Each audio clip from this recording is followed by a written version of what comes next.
The final pay-per-view pit stop on the road to EIF WrestleMania is here at last. Welcome everybody to the 8th annual Fear Is Reality pay-per-view event, and we are counting down the days to the granddaddy of them all, possibly the most historic WrestleMania in this league's history. As always, your host, EIF owner Carney, joining you live here on our pay-per-view event, and we're kicking things off with WrestleMania implications. The Superstardom title has two contender matches tonight to determine who will be in the WrestleMania main event for that Superstardom Championship. All the pieces aren't put into motion yet, but will begin to do so now. Our opening matchup is Jumper and Ratluck, and the match is up now.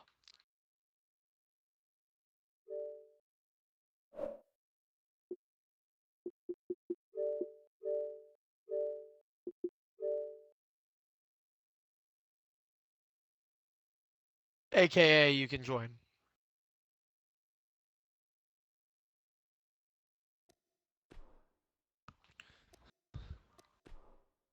So Ratluck is in. Of course, Jumper Magnum getting a huge character upgrade, which is going to make a difference here. He is not Goldberg anymore, people.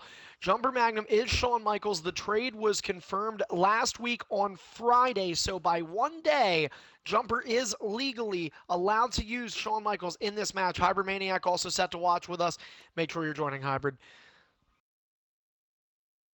And of course, Jumper Magnum, what an opportunity this is for him. We're going to see so many people, unlikely people in some cases, get the opportunities. Think about it tonight, and I know a lot of people don't want to think about this, but EBAMS is going to be competing for the EIF World Championship in our main event to come later on tonight. And as, of course, we figure out more and more of the pieces to put in place for the world title matches that take place at WrestleMania, the perhaps two biggest pieces that we're going to have our answer to by the end of tonight is who are our champions walking into WrestleMania in terms of the main event titles. Both NBC and Nexus going to go at it for the Superstardom title, and Hybrid Maniac's World Championship, record-setting World Championship reign, is going to be on the line in a fatal four-way Hell in a Cell. So much action here tonight at Fear Is Reality. 7 matches on tab. Also want to let everybody know I apologize for the delay tonight.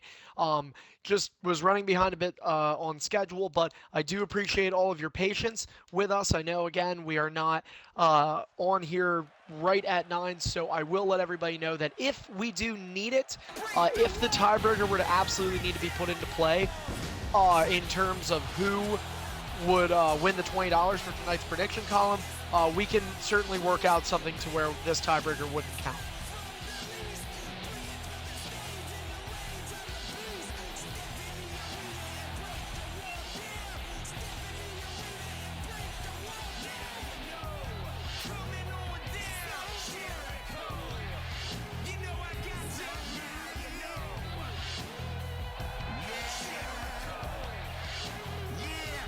And the following contest is our opening match of the evening. This contest is a contenders match where the winner will compete for the Superstardom Championship at EIF WrestleMania. Introducing first on his way to the ring, representing Y2J, Chris Jericho from Battle Creek, Michigan. He is Hollywood Ratluck. And kicking the night off with the guy who steals the show, a main event superstar, Hollywood baby, Ratluck, kicking us off here tonight at Fear Is Reality. That shows you just what a star-studded lineup of matchups with competitors we have here tonight. Ratluck, of course, has had an up-and-down year, has been terrific with charisma, been terrific with match quality, but it's getting the crucial wins when he needs them that Ratluck has missed out on in the last couple of months. Sort of a side of Ratluck we have not seen before, and that's the losing side. This is a guy who is known to be a prolific main event superstar, and he's going up against a superstar who does not have a main event resume, but we will see if Jumper can create one with a win here tonight.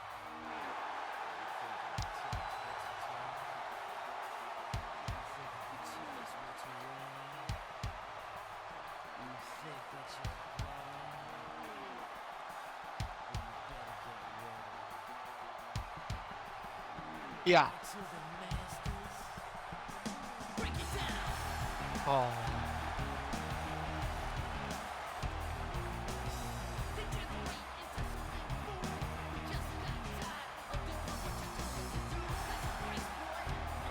Introducing his opponent from Australia, he is the current reigning EIF United States Champion, representing the Heartbreak Kid Shawn Michaels, Jumper V Magnum. Jumper Magnum still is the United States Champion, and if he wins this match, obviously, things will work in other ways as the pyro galore here.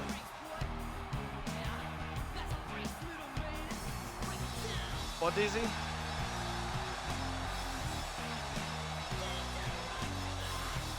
Oh, good answers.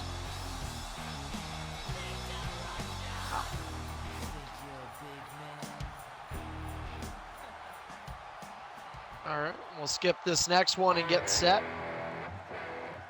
for our action in the ring. Jumper Magnum and Ratluck. This might be a first between these two. If it isn't, it's certainly been a very long time since the last one.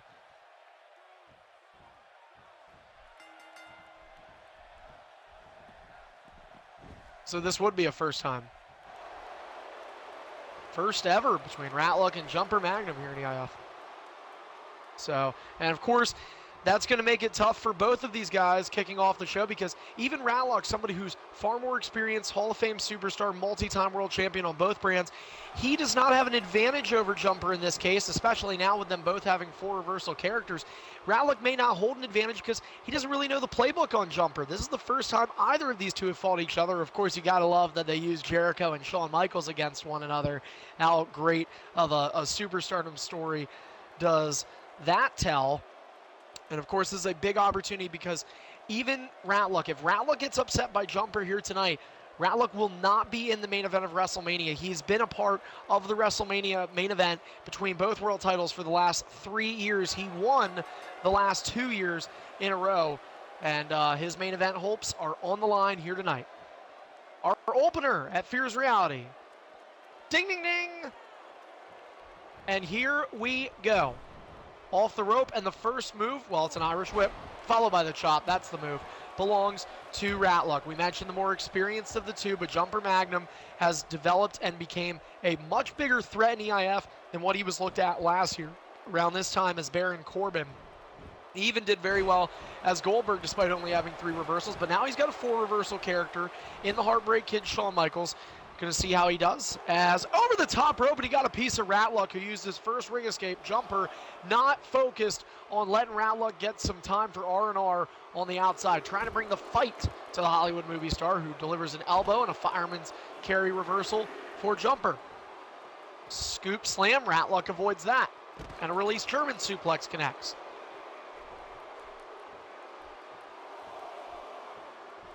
Ratluck will get in the ring now. Jumper Magnum to the apron and right in. No clean entry from Ratluck. Modern era superstar adjustments. A lot of the guys, we've talked about this in some other shows, how a lot of the newer talent that's higher up prefer not to give clean entry, and Ratluck is adapting to that as he drops the elbow over the sternum of his Australian counterpart, a second time for good measure. And this time, Jumper will elect to use a reversal, running, float over, mid-move, yes, and a big mid-move at that for Ratluck. Well, Jumper we've seen do so well over a good period of time here in EIF, but the question that people have been wondering is the caliber of the opponents Jumper has had to fight. He is fighting a true main eventer here tonight, possibly his biggest opponent he has had in EIF to date, and this is where we're going to really find out who the real Jumper Magnum is, as Ratluck could be looking to put him away early. Jumper already out of reversals. Ratluck with a finisher and half a green bar to spare. And interesting times now. Running clothesline. Jumper trying to keep himself alive. Misses the knee. Able to get the offense still, though, and that was an important time for him to do it because Ratluck out of reversals. Still has 2 ring escapes left. He elects not to use one there. And Jumper with a Russian leg sweep on Rat. Believe, well, he can stall technically on that. He's technically, that is okay because he doesn't have a reversal. So Ratluck is out of green. Of course, had Jumper done that when Ratlick had the reversal, I would have definitely said otherwise. As Ratlick does not have a reversal anymore, does have a finisher, tries to avoid Jumper, and both men once again out of reversals, and Jumper starting to battle his way back in this match. And while we see Jumper with the signature, and Shawn Michaels on the top rope usually means one thing: heartbreak code breaker. Mid-move, Jumper, code broken out of nowhere. This is awesome from the AI audience, but is this it? No, Jumper gets the shoulder up. Well, Jumper getting a little too excited there, realizing the Rat was out of reversals, and boy did he ever pay for it, but he lived to tell about it for now.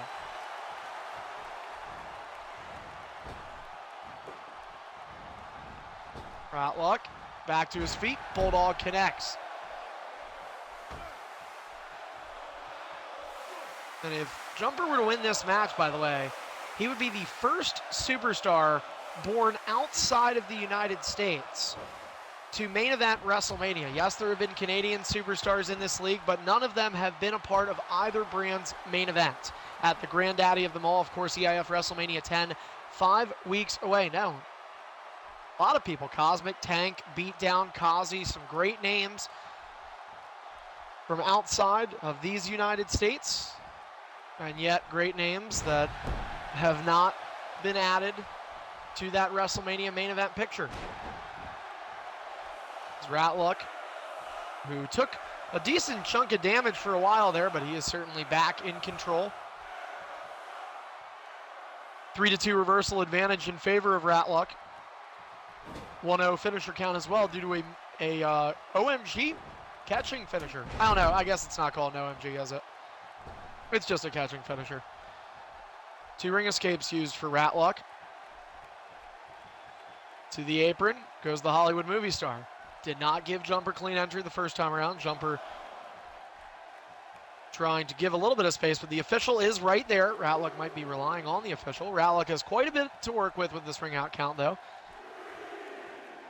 So he waits eagerly on the apron. An official trying to talk right in the face of Ratlick there, but Rat says he's comfortable where he is. Jumper will take him off his rockers there. And remember, the count's still going, so count at 5. Ratlick out on the outside. And Ratlick's going to have to be careful when he's on the apron. It's a distasteful way to win, but when you put yourself in a position like that, and Ratlick will slide in the ring, avoid the elbow, and get the Bulldog to take the offense.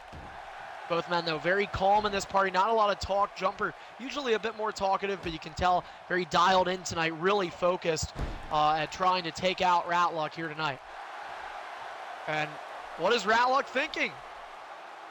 Well, wake-up taunt. This reminds me of shades of Edge. I don't think he's going to go for a spear, is he? Of course not. Jumper, flying forearm, nobody home there. Ratlick clothesline, and somebody was at the door. A stomp to the ribs. And a stomp, wait a minute, no. A stomp thought to the face, and that is taken away as his boot has slipped right out from underneath. A multi-reversal advantage, though, for Ratlick now, who is in red. Jumper was able to accomplish that much as he gets a spinning heel kick, sending him back into the ropes in that corner. Finishers in hand for both superstars. Ratlick standing vertical suplex. And there's a little bit of that bravado we've seen from Ratlick. Vintage Hollywood Rat. Stomp, Jumper gets the auto reversal, went for the sweet chin, missed it. Ratlick just calmed down the Bulldog a little bit.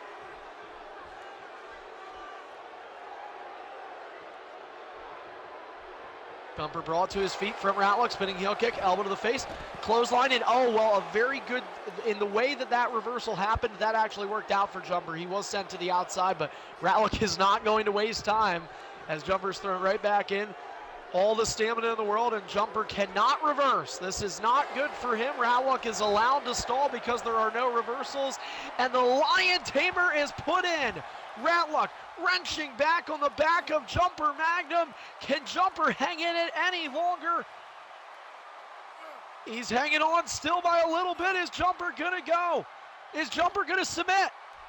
And no, he did not. Jumper Magnum. Thought that match was over. Not so fast, says Jumper. very, very close to the end of this match. And we continue though.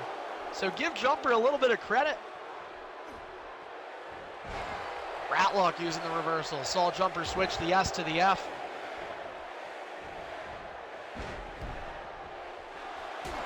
And oh, Jumper with sweet chin music. Ratlock hit with sweet chin music, and now Jumper with a chance. Shoulders down, 2 and no. Ratlock able to get up.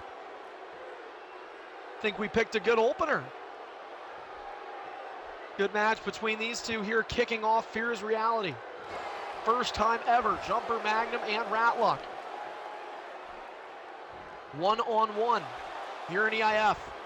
Scoop slam, Ratlock elects to use a reversal. Both men with signatures, no finishers currently. 2 finishers have been hit by Ratlock, and that was a reversal.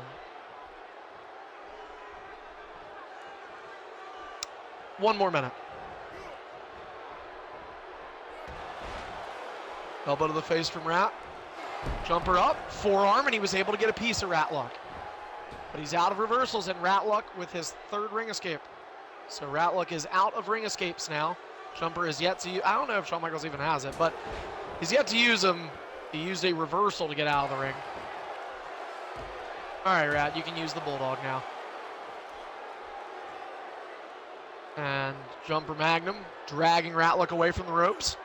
Rat starting this match out very well, but Jumper's been able to come back, get Rat into red. And oh, wait a second. Oh, I thought maybe we were going to see something else. It's just a taunt for some bravado.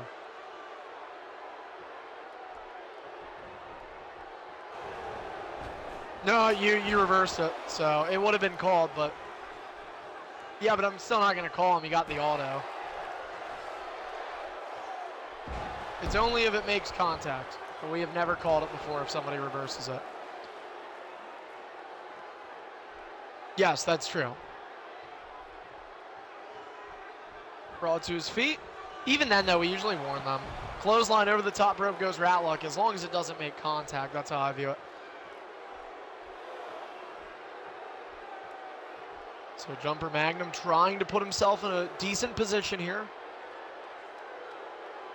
Down in the finisher count, but it's the slapping of the hand on the mat or the official with the count of 3 that makes the biggest difference. Mid move again for Ratlock. And Ratlock, once again, while Jumper got out of it last time, he's nowhere near the rope, and it's going to take an absolute miracle for him to get out of it this time, and he will not get that miracle. Ratlock, for the 4th year in a row, is headed to the main event of WrestleMania. Possibly. It was a very good match between Ratlock and Jumper to kick things off. Jumper, Ratlock says good game. There we go. All right, sportsmanship between these two. Obviously, Jumper continues his reign as the U.S. champion. Ratlock, well, he now knows where he'll be March 18th, and that's for the 4th straight year in a WrestleMania main event. 2nd time in Superstardom, which, by the way, is not a main event that Ratlock has won in the past. They have been ED in the 2 last ones that Ratlock has won. Well, coming up next, Ratlock will find out a little bit more of the company that he'll be accompanied by. Coming up next, it's another Superstardom Championship qualifying match. This time, 2 new faces, one of which will get their first WrestleMania main event, Midnight Mayfire versus Pursued ASP.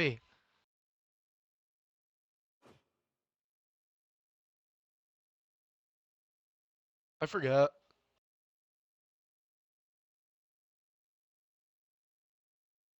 Was it Jumpers? Oh. All right, so the match is up. Please go ahead and join ASP, Ratlock, and Midnight. Also want to remind everybody, if you didn't already do so, that's the plan. If you did not do so, we're sorry for you. But if you did fill out one of our prediction columns, don't forget to keep an eye on your specific predictions that you made and see where they match up with us. Remember, if you predict a perfect show, a perfect match card, you will win $20 courtesy of EIF. If you didn't put that in, you got to know that we do it every pay-per-view. I actually believe we're making it even bigger prize at WrestleMania, so it might be something you would like to keep your eyes peeled for.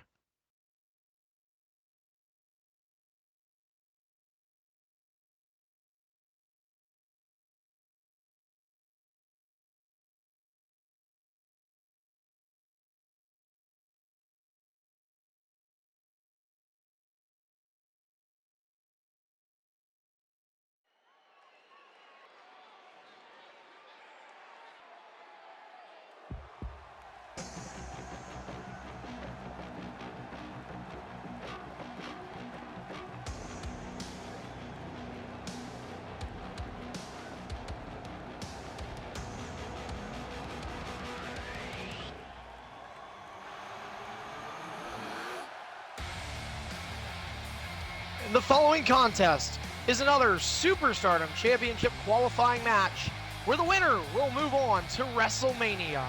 Introducing first on his way to the ring, representing Finn Balor from Detroit, Michigan, he is Midnight Mayfire.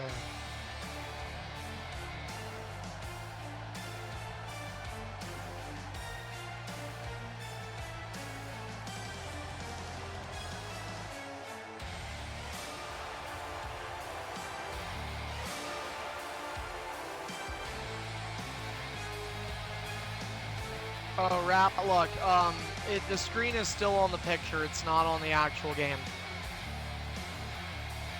Sorry.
And introducing his opponent, representing the game, Triple H, he is Pursued ASP.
My apologies for the, I guess, awkward silence there. But anyway, we are going to get set to begin another matchup here. We just have to wait for everybody to load the entrances in. I guess I didn't really do that, but...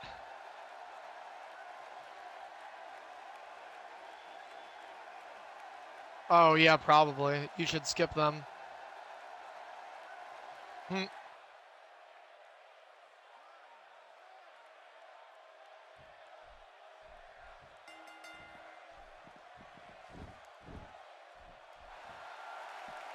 All right, so we're getting us just count out in the ring.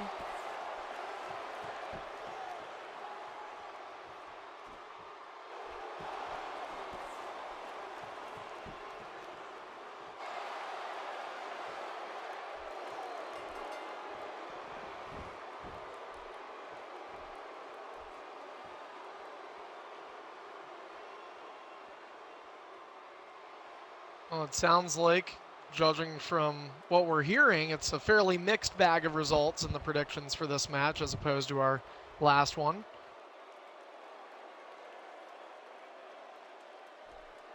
Nine in favor of one superstar, 11 in favor of the other. The favorite is currently Midnight Mayfire. A lot of people, though, did also pick ASP for the sake of the character, as we're going to see if Finn Balor does limit Midnight Mayfire at all. A huge opportunity for either of these two superstars. Let's see what happens. Ding, ding, ding. And a crucifix connects to ASP, and so out the starting gates, Midnight Mayfire, who is the, not by much, but barely, a favorite in this match. He is the one with the advantage. Stomp on the back. And elbow across the head. As picking up ASP, remember, both these guys, unlike the matchup we saw Rallick and Jumper in, where Jumper, very inexperienced with main event scenarios, Ratluck, a big-time veteran, we mentioned, coming up his fourth WrestleMania main event appearance. On the other hand, Pursuit ASP has yet to make his WrestleMania debut. His first WrestleMania match could be for the Superstardom Championship. Midnight Mayfire has been at WrestleMania before, but he is yet to win a main event championship in this league, and neither superstar has even been in a world championship match for the Superstardom title. So experience very, very little in this matchup as opposed to Rallick and Jumper, where it was sort of David versus Goliath in terms of experience. Of course, Jumper putting up a very good fight, very entertaining matchup between those two to kick things off, and these two look to follow up with it as a big clothesline decking down his opponent was ASP.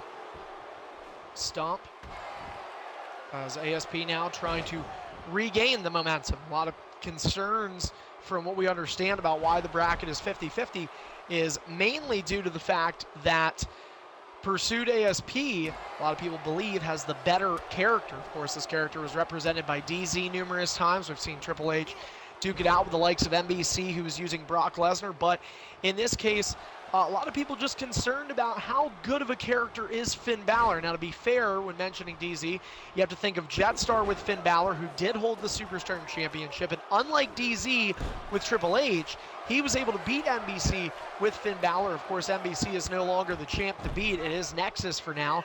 NBC will get an opportunity at the new Superstardom Champion later on this evening.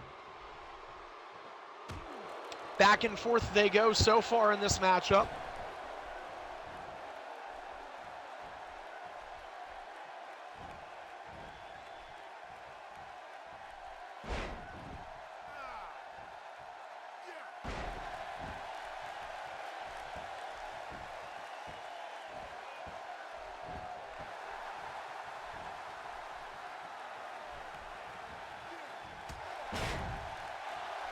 Now, in the advantage, though, is ASP by a health standpoint and by momentum standpoint.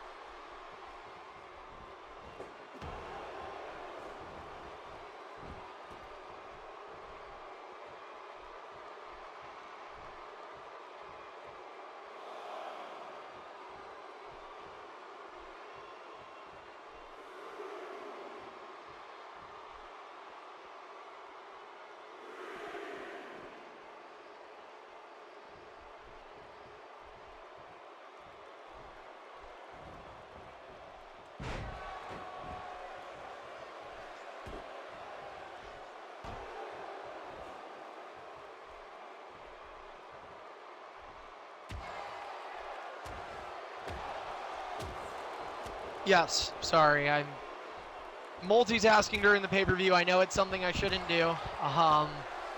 It's a busy life for me. Finisher in hand for Pursuit ASP, who has a slim green bar left.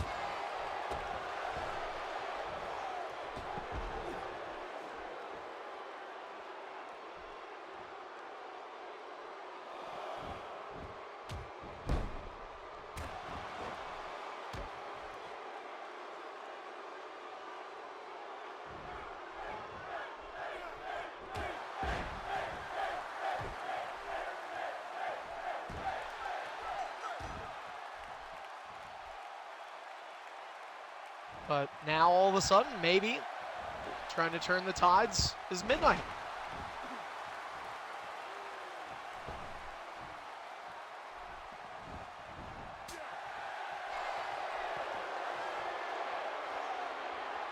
And now, though, we do have a finisher. Pedigree connects, and Pursuit ASP looking to send himself into the main event. Can Midnight have resiliency? 2, yes, he does.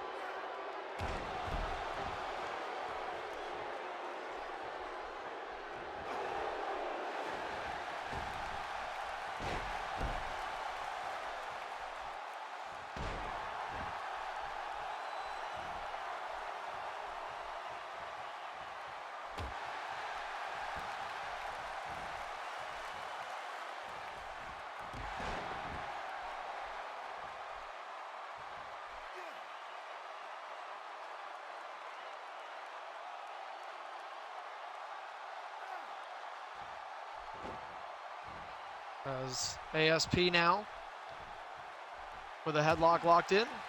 Elbow to the back of the head, right hand, another, oh no, couldn't get the second right off because Midnight's hurt.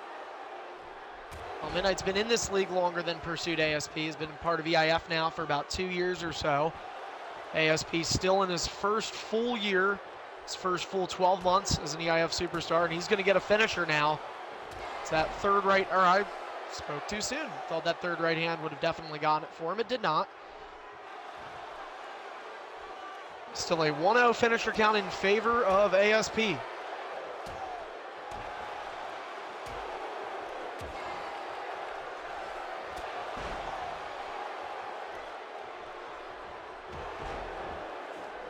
Clothesline connects. Okay, I'll keep an eye. Pursued with a gutbuster connecting.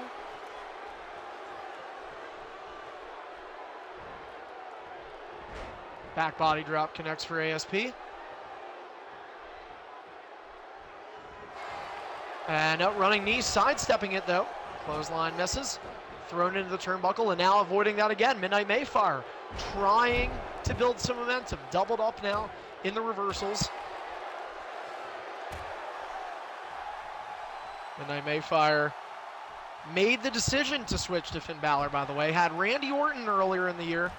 And he now has no reversals, and he's going to head to the outside. Not a bad idea. Smart move to also mention that ASP doesn't have any outside dives or anything, so can't really catch Midnight Mayfire. If you look at the last match where both Jericho and Shawn Michaels a little bit quicker characters, one could have caught the other, would have been able to maybe outrun the other. But in this case, Midnight Mayfire certainly is at an advantage in one aspect, and that is definitely the speed category, as crotch chopping taunt of bravado for ASP being dialed in there. ASP's got to be feeling good about his game.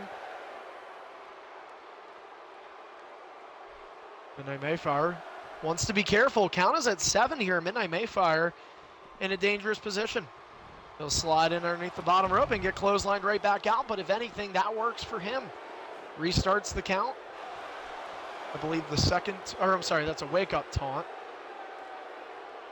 for ASP to Midnight, maybe intentionally. ASP, that could be maybe looked at as some trash talking, perhaps. And Pursuit ASP this time goes by the grapple, not trying to give Midnight any more favors by sending him to the outside. It's Pursuit ASP, reverse, and a snapping DDT connects for Midnight Mayfire.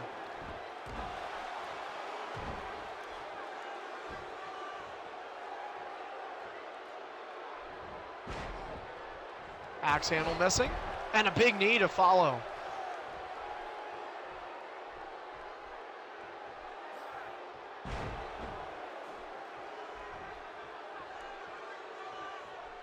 Pursuit ASP.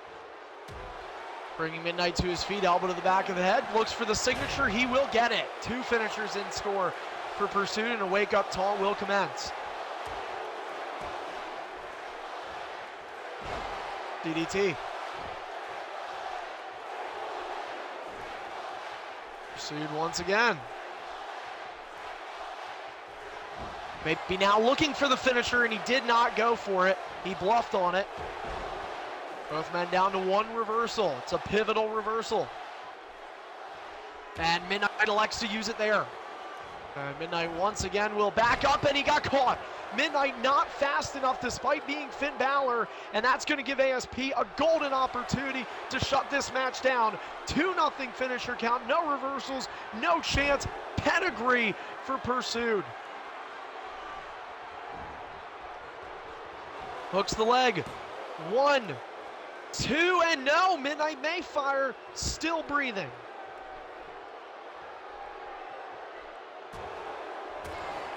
Right hands clicking away for ASP.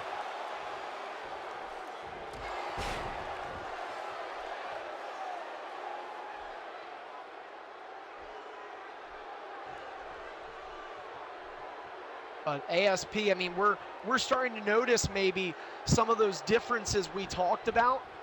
Some of those differences in the characters and why people feel a certain way. Pursuit ASP's character, you have to just wonder. Or you have to also wonder, is Pursuit simply better? You know, a lot of times in EIF, people, we know Tripod, a guy who we're not seeing right now in EIF, but one of those guys that maybe has a sense of feeling entitled, feeling that he's owed a certain something because of his experience or because of his tenure in EIF. Midnight Mayfire certainly doesn't feel that way. I know, speaking to this guy, he's not like that. He's a very humble superstar. But just because he's been in EIF longer than Pursuit ASP doesn't automatically, mathematically make Midnight Mayfire a better skilled superstar. Pursuit ASP has been hot these last few months, and he's been a quiet guy. He's flown under the radar, as where Midnight had a 4-month X Division title reign that was mainstream. A ring escape used for Midnight Mayfire. I'm still trying to hang in here. Pursuit ASP still in yellow, and oh my gosh, decapitating clothesline. Couple of rights, stopped. And no, clothesline.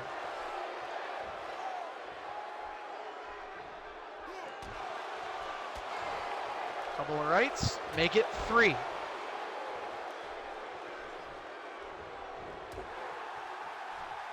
And a right hand. Connecting, and now, oh, take a look at that. Well, Midnight Mayfire, all of a sudden, some bark in the dog. And now in red is Pursuit ASP, so Midnight making some progress. He's going to have to wait for ASP to make some movement, which he does. Takes advantage of it there. We're about an hour through our show. Really, technically not. We did start tonight's pay-per-view off late, which I do apologize for that. And oh, ASP was looking for the finisher. And now instead, both men have 2 finishers. So Midnight Mayfire back in the driver's seat.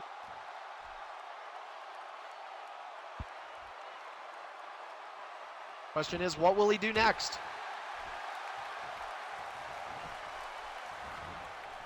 Stomp. And Midnight with a scoop and a slam.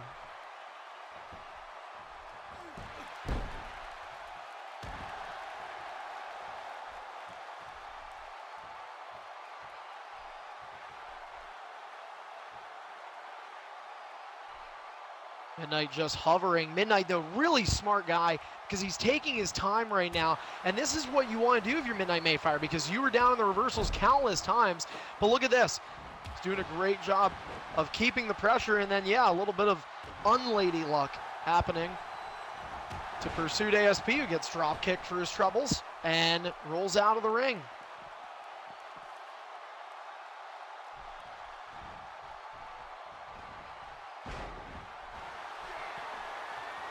And now, still though, getting caught with a pedigree. Third time's the charm. Pursued looked like things were going in favor of Midnight Mayfire, but out of nowhere, another pedigree, and Midnight Mayfire keeping things alive for himself. And Pursued sort of backing up, I think, in disbelief. I think Pursued thought he had the game won right there. Keep in mind, this is a guy who's pretty resilient too in ASP. We've seen him kick out of a ton of finishers, and Midnight has not even hit one yet. So Midnight could be a long ways from getting the job done. That's not to say ASP will kick out every single show, but he has done very well with kicking out over the last several contests, over the majority of his contests.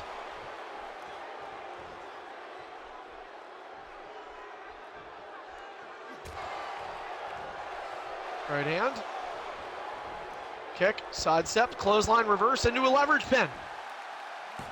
1, 2, may not need a finisher. Wait a second, ASP rolling over top of Midnight. Now leverage pin for ASP. 2, no, wait a minute. Midnight Mayfire reverse, and he's got the bridge. Got the bridge. 1, no. Oh my. Entertaining contest here. Counted Midnight out early, but many that still have him on their predictions are hoping he can pull through. 3-0 finisher count in favor of Pursued ASP. Midnight Mayfire being extremely patient in this match, but I have to wonder, is the patience going to get old, and is he going to have to force something at some point? I mean, Midnight seems like he's trying to just pick the absolute picture-perfect moment, and sometimes when you do that, similar to a lot of other sports coming from a guy who's played hockey, I know it's not wrestling, but they sometimes tell you just got to go for it. Can't always make things pretty when you're trying to go for a shot, and that might be a similar situation here. Is Midnight looking for the perfect play? Well, a perfect play may not exist. Midnight does have 3 finishers in hand now. He's going to go for a right back kick that ASP is going to avoid. And Midnight using a reversal there probably wishes he had it back because it sent ASP to the outside, which helps the man that represents the game. Another taunt. And now over the top rope. Diving move, nobody home, and ASP takes ring advantage. Out of reversals, though, is Pursued ASP. And he is reversed into a leverage pin. Letting go of it for a second there was Midnight Mayfire. And Midnight can't capitalize, and he's out of reversals. Midnight took too long. We said he was looking for the perfect play, and he ended up giving it to Pursued ASP. 4-0 finisher count. Pursued with another pedigree. How much more can Midnight take? Can Midnight take any more? 2? Yes, he can. At the cost of a finisher, I might add.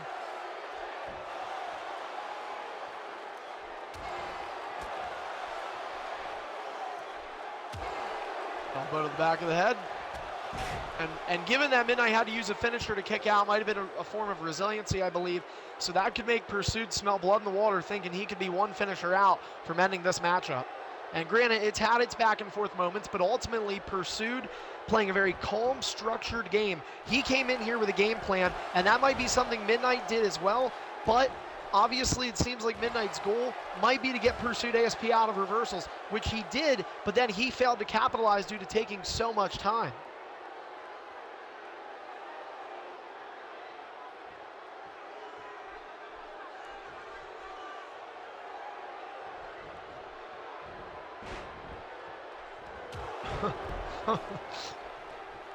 And a knee to the face.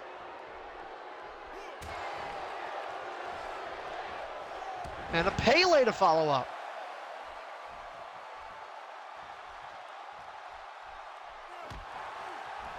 Right hand. Looking for the uppercut. Doesn't get it. And ASP. Right hand after right hand.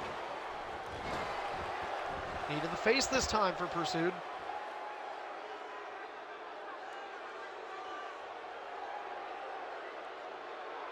And Pursued just waiting, and this is a much different matchup than Rallick and Jumper. Certainly a much more slow, kind of lackadaisical build between these two.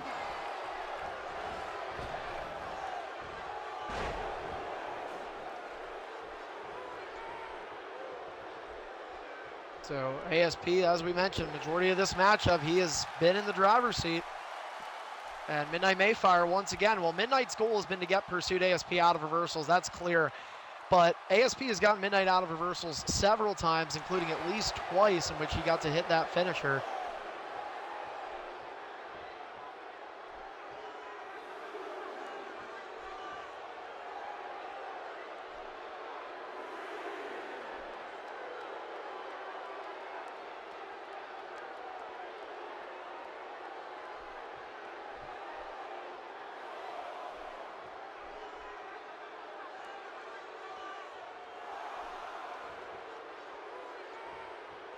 Down to 5, Midnight trying to take this match to the distance.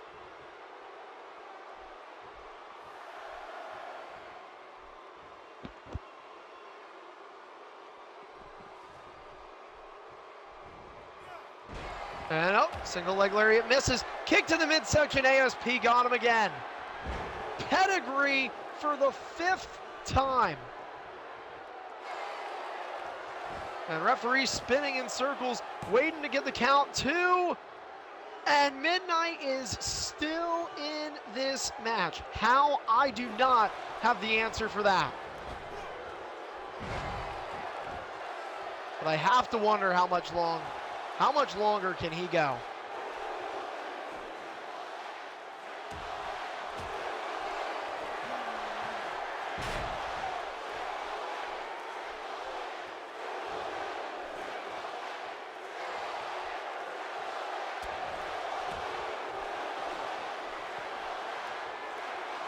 It wasn't, if you're stalling too long.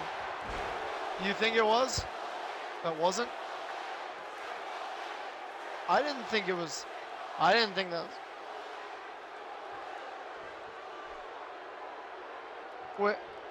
Wait, Rallock, what's your opinion? Okay, all right, hold on, guys, hold on. Okay, yeah, hold up. Okay, listen, I was going to say, I personally didn't think it was stalling either, because, yeah, he was groggy, but he started punching you, so I'll re-ring the bell, but that finisher is going to count, so it is a 6-0 finisher count for ASP. So ASP, if you hit another finisher, just go for the pin. It's an auto win because of 7 finisher count mercy rule. So, all right, ding, ding, ding.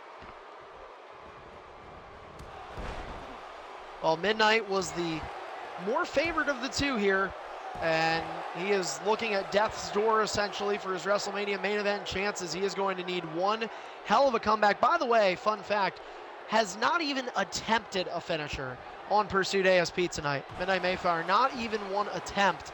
Now, I don't consider the ones where, oh, wait a minute, finisher attempt, finisher hit, 6-1. Maybe there's hope. 1, 2, and ASP, oh, I think ASP used resiliency.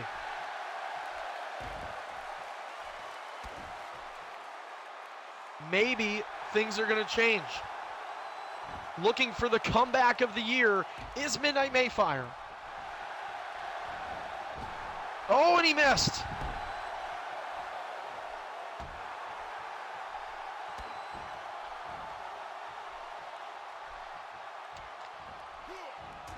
Midnight brought to his feet, right hand connects.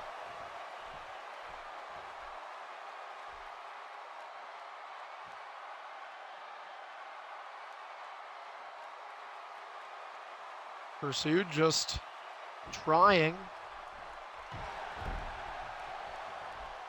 to figure it out.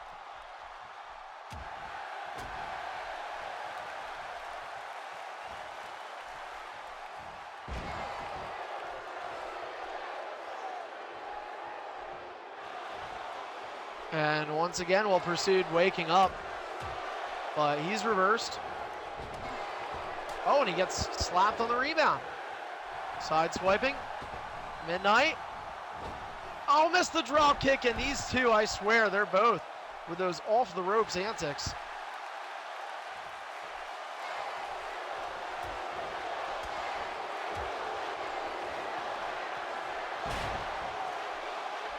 And now one finisher away from the end, and ASP has it in his possession.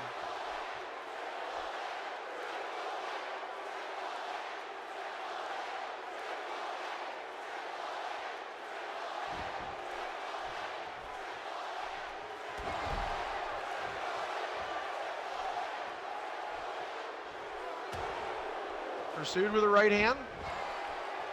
Arm drag takedown. Drop kick connects.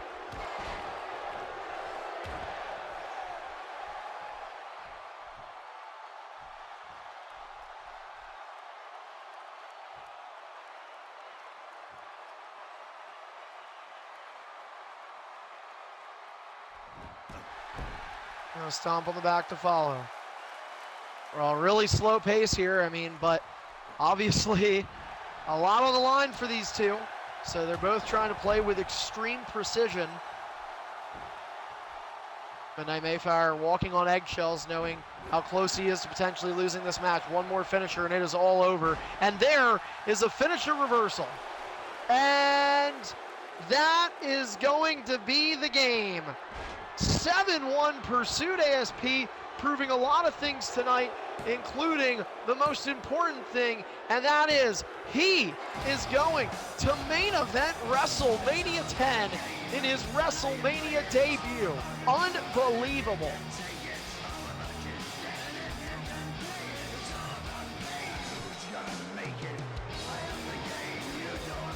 So the bracket busting begins.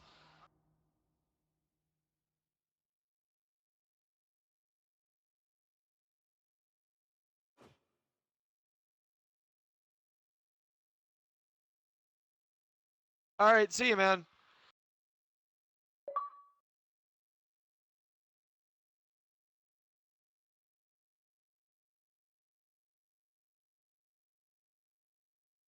Is Aaron in the party?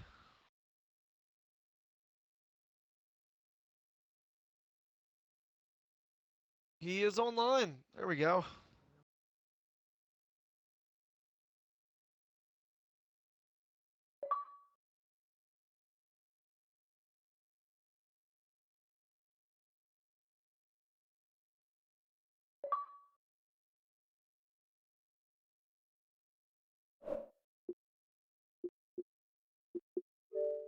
All right.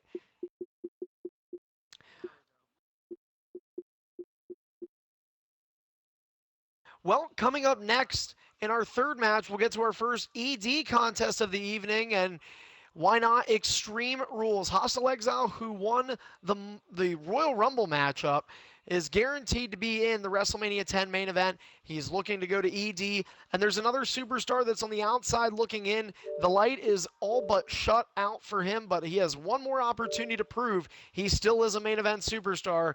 It's Aaron versus Hostile, and it's next.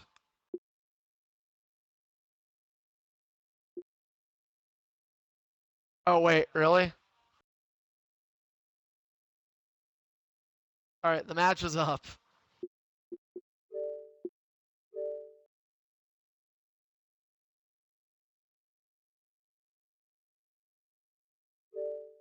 Before the Pepsi match? Okay.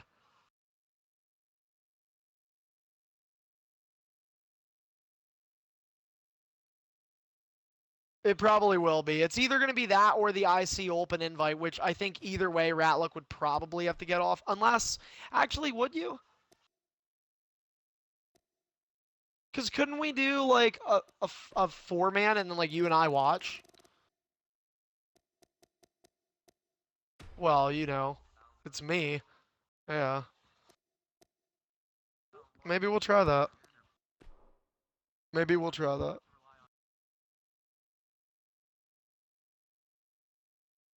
Yes, that's fine. Well, why don't we look into that after this match? So that way you're still on air. Then we could take the break. And then when we come back, we do the Pepsi match, we do the NBC match, and we do the Hell in a Cell because you can watch that too since it's a four-man and we need an extra person. So this way we only take one break. Okay, cool. So, and you heard it first here, obviously, spoiler free, right? Because we just talked it over on air. I'm assuming my mic is connected, right? Yeah, okay. So anyway then, so if you're listening in, hopefully you've enjoyed this Oh, really? It's not? Oh, I have to remake the match. God damn it. Okay. Oh well, we can at least do entrances. So we'll do entrances, then we'll remake the match because I didn't make it Extreme Rules. Thanks for me.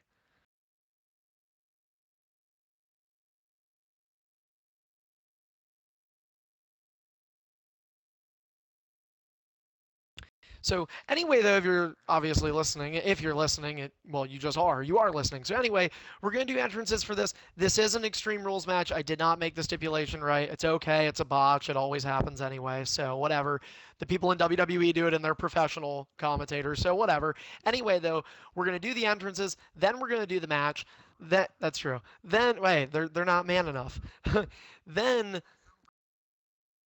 then after this, we're gonna remake the match, make it Extreme Rules, and then we will take a brief break.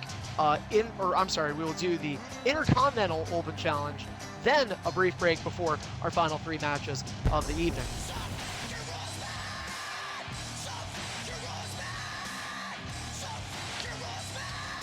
And the following contest is scheduled for one fall. This is an Extreme Rules match.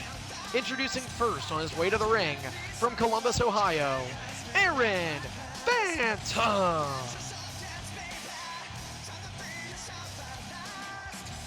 Well, for Aaron, this is an opportunity. As we mentioned, there are no guarantees, but Aaron looking for a big opportunity to get a big win tonight. But no matter what, there is good news for Aaron, because as of right now, I would like to personally congratulate Aaron on being the first official Hall of Fame inductee for this year's class of 2017 EIF Hall of Fame. We announced that we would do it here at Fear Is Reality, and Aaron will be inducted on St. Patrick's Day, Friday, just the night before, ignore that entrance, but just the night before the WrestleMania 10 pay-per-view event for EIF. Aaron will be inducted into the EIF Hall of Fame, has been a superstar of EIF. By the time he'll be inducted, will have been a superstar for over 5 years, a wait that Aaron has waited quite some time for, a very big story, and of course I'm sure he'll be happy to share his story of how at one point we thought this would never happen.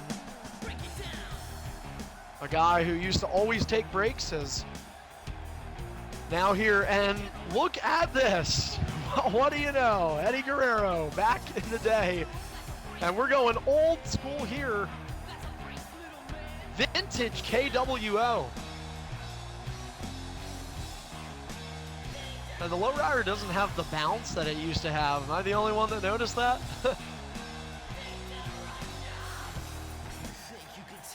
And introducing his opponent from Chicago, Illinois, he is the Royal Rumble winner, Hostile Exile.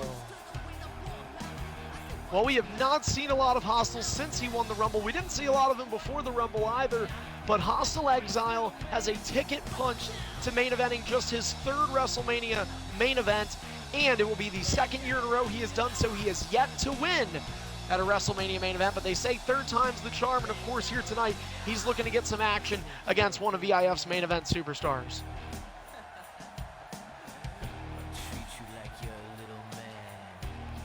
Of like 2K17? Wow, okay, so Hostile just according to Hostile, if his math is correct, and I know that he did some kind of math in school, so this would be Hostile's eighth match on WWE 2K17. I'm assuming he means 8th EIF match. I don't know. Maybe it's 8th overall, just like match played in general in the game. But everybody skip your entrances if you haven't already done so. We are going to be leaving this game.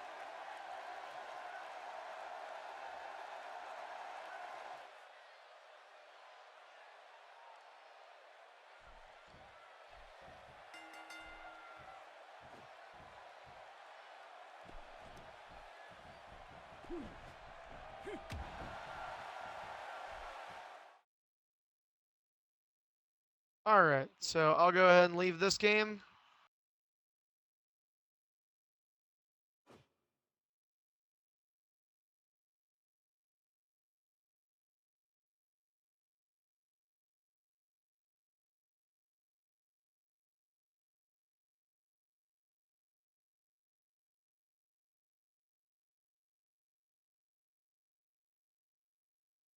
All right, so let's go ahead and remake this, except this time it's under Extreme Rules.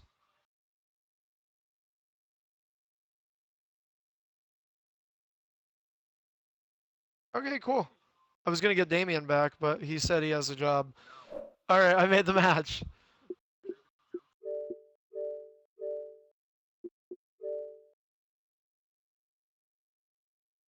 All right, so as I said, the match has been remade. Entrances are off this time because we already did the introductions. Extreme rules, so they will have to worry about the targeting. Aaron did request this stipulation, I might add.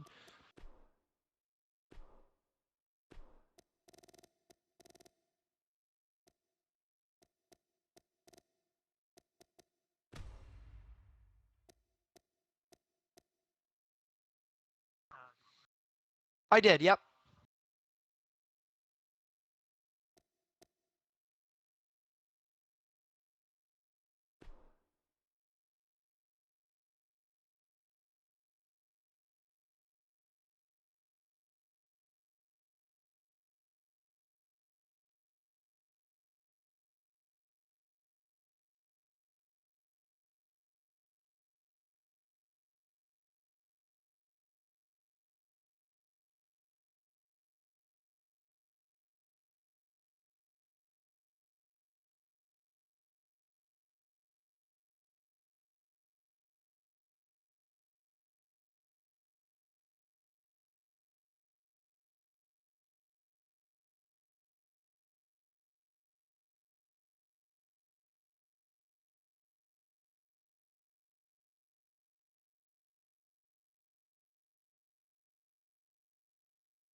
Alberto Del Taco. Del Rito. Del Rito. Alberto Del Rito. Okay. All right, hopefully these get out of here, indie darlings. All right, ready? And ding, ding, ding. And Hostile taking the leg out from underneath Aaron. Stomp connecting. And we will see. And Aaron is going to go to the outside. Aaron's going to take a walk around. Well, Aaron very excited about the Hall of Fame announcement, but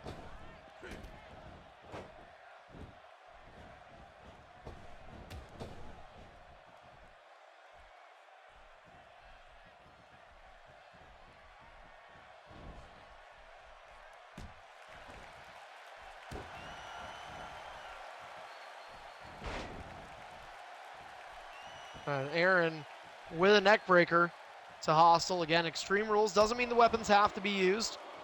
Just gives these guys a little bit more leniency, as Aaron is, I'm sure, more concerned about getting the win than getting the win in the fans' hearts through entertainment. Aaron knows how important this matchup is, and obviously the Hall of Fame in many ways for a lot of EIF superstars, at times it feels like it's the culmination of a career. For many, it has continued many years after. Of course, Hostile Exile, who's Aaron's opponent here tonight, can vouch for that. Inducted the eve of WrestleMania 6. No, you weren't. But anyway, Hostile with a springboard to connect to Aaron. You were a great guy. And stomp onto the ribs from Haas.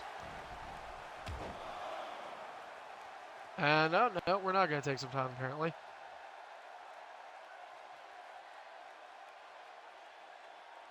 Well, one of the requirements. Yeah, one of the requirements you do need to be a main event superstar is connection. We know Aaron's had some issues, and there it is. It was within 5 minutes, and so I will remake this match as soon as Aaron gets on.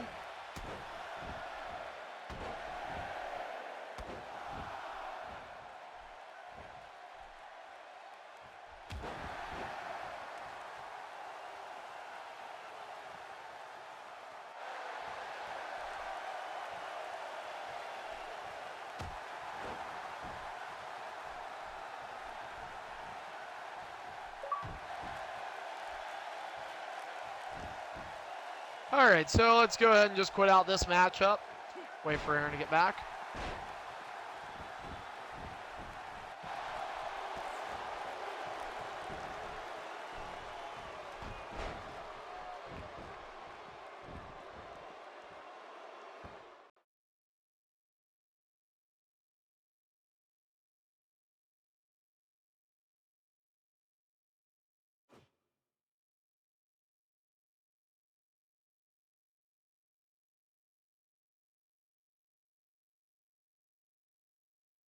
No, in the meantime, well, no, it was under the 5-minute rule, so Aaron will be allowed, so long as Aaron is able to get back at a decent time. So in the meantime, I apologize. We really don't have anything to go here for you guys. Can let you know that hopefully tomorrow I will get the show schedule up. They did not split, so don't even start that.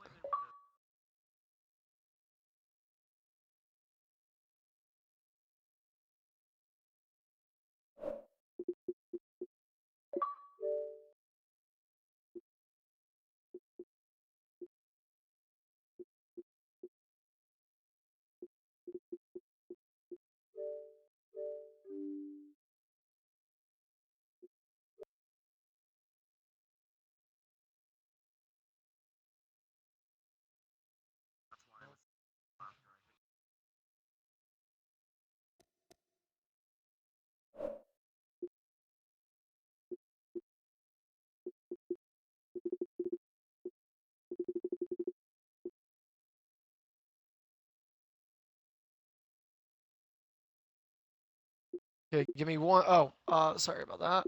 All right.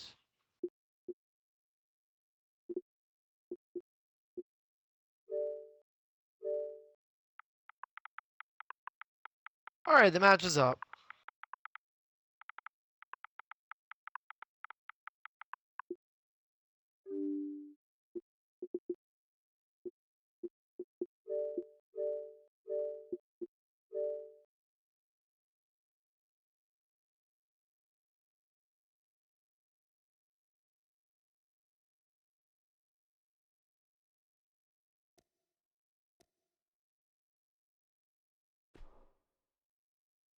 Yeah, I understand that.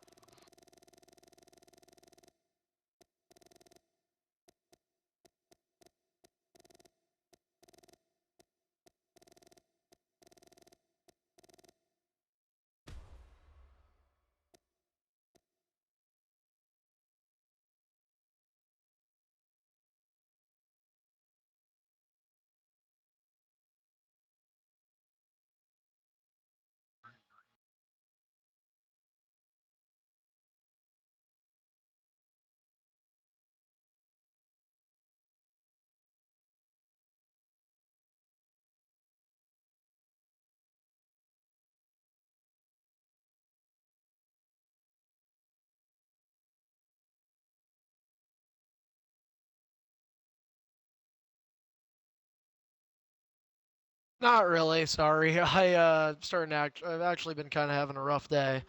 So I was having a good day, then it got bad, and of course, then you have to do EIF when you're doing it. So it only helps.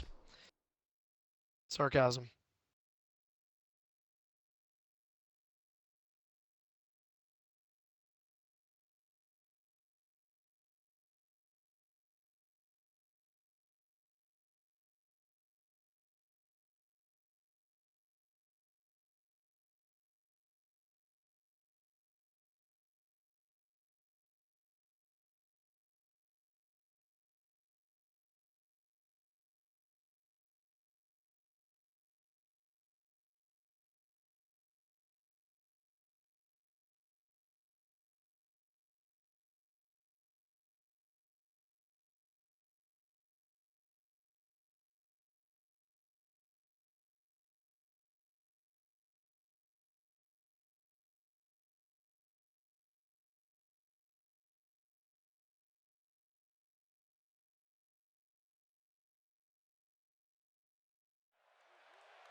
All right, so let's go ahead and do a rat luck take two here.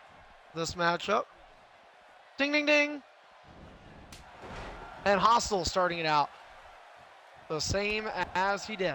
So either way, Hostile, as we mentioned, he won the Royal Rumble single-handedly, eliminated all four of the other competitors he faced in that five-man matchup. Aaron was not one of them. Later, he was a part of the world title match that didn't happen that night for the 18th time. But eventually it sort of kind of happened, I guess. But yeah, anyway, that's not important. Now what is Aaron is not the world champion. It's been over 2 years since he last was, and he would love the opportunity to prove he is still a main eventer. Aaron, we mentioned just moments ago, if you did miss it here on the stream, Aaron has been confirmed to be the first announced inductee into the 2017 EIF Hall of Fame class, which is a very special moment for Aaron. He was very happy to hear that. And in some superstars' cases, a Hall of Fame induction can be a culmination of one's career.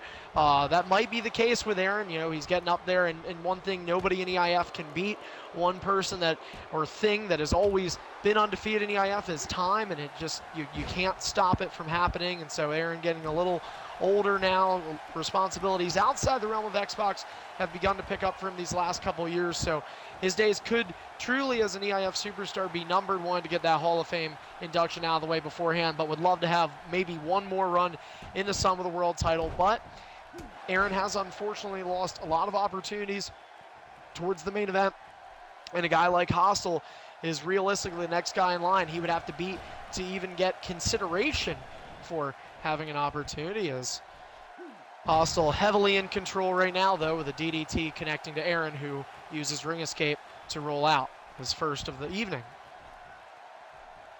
And this is our third match of the evening. Glad you could join us here for EIF's 8th annual Fear Is Reality. If you missed it, Ratluck and ASP winning their respective matches. Ratluck defeating Jumper Magnum and ASP defeating Midnight Mayfire. So those two names can be penciled in to the Superstardom Championship WrestleMania main event. We at least have one more name to put in there as well, knowing now that the Superstardom title match will be a main event at WrestleMania 10, and it will be those two along with the winner of either NBC or Nexus. And of course there could even be more names added. The stipulation number of competitors for both World and Superstardom Championship matches have yet to be determined, as the table has been introduced into the ring, and Hostile Exile just gonna lay back and chill for a little while.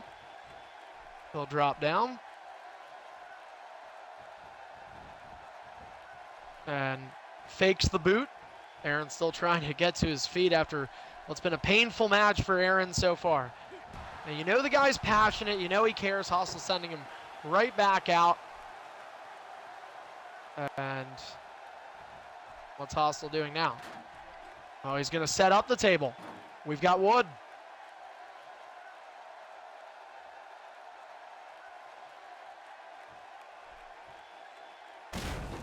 And Hostile breaks the table. You gotta love. Holy shit. What an awesome spot. And now Aaron with the baseball bat. Stop. You ask, you shall not receive, says Game. And Hostile with the baseball bat.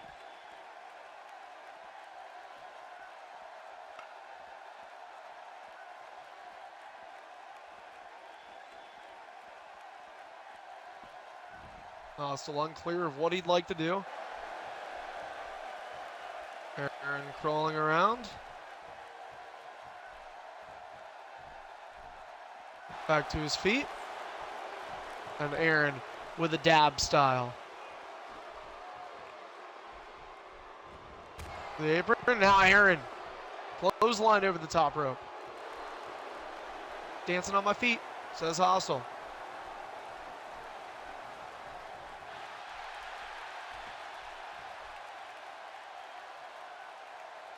On the top rope.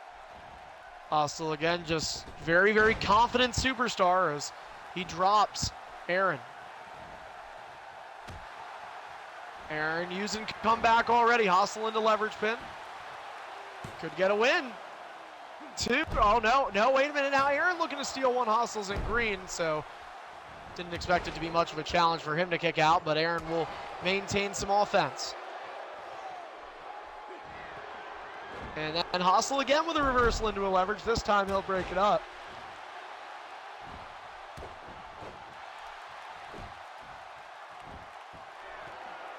And Hostile with the signature. 3 finishers in hand for Hostile Exile.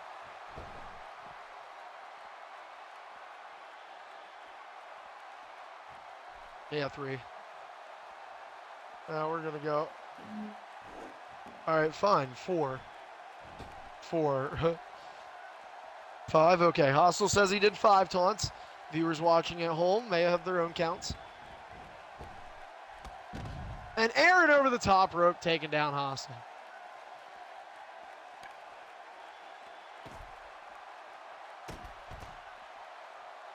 And well, desperate times call for desperate measures, says Aaron.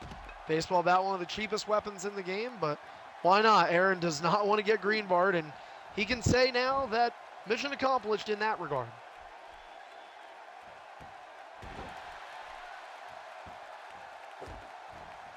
Stomp onto the back of Hostile. Arm breaker connecting for Aaron.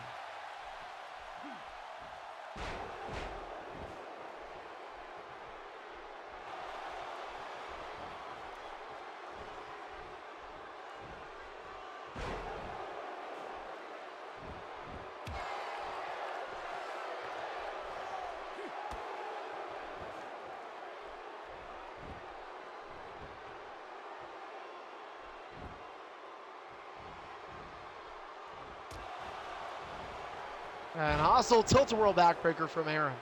So it's been a story of comebacks tonight thus far, as Aaron seeming to do what Midnight and Jumper attempted to do. The difference is Midnight and Jumper were unsuccessful in completing the comeback, but they certainly made strides towards doing so, which at one point looked like blowout, one-sided affairs. DDT from Hostile to Aaron.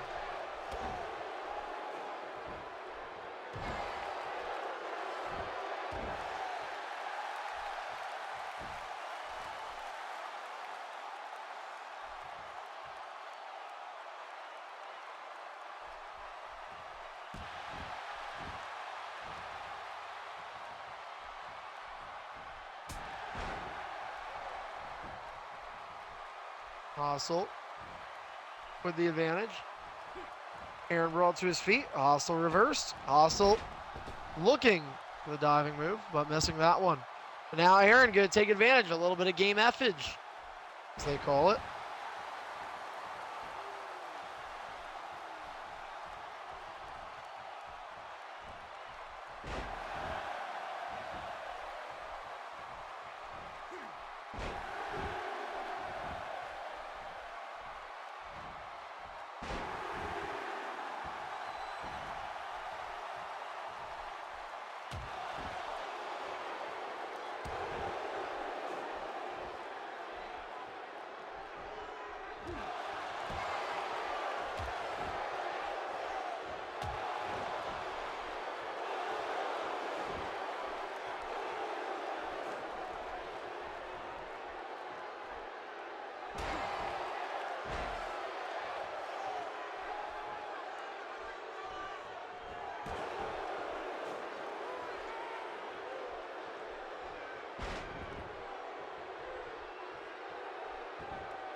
Aaron creeping to the outside. And grabbing a ladder now is Aaron. Hostile to his feet. Aaron has introduced the ladder. Well, it's all good in the hood here. Extreme Rules will also be the stipulation for tonight's Superstardom title match. Hopefully I remember to do it right that time. And Hostile Exile and Aaron collide with the ladder. Not sure who got the better of that attack, but Aaron's up to his feet first, so I guess that would be the answer. Now Aaron going to try and use the ladder. Well, Aaron trying to do everything he can to come back in this matchup, and he's beginning to use the extreme weapons as Aaron flies up to the top of the ladder. He is standing on the absolute top. Hostile Exile getting to his feet. Vintage Aaron with the missile drop kick.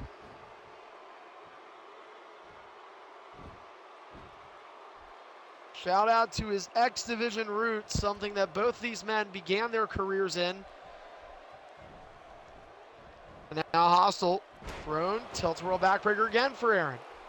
I have a feeling you're going to see a very different Extreme Rules match come the Superstardom title.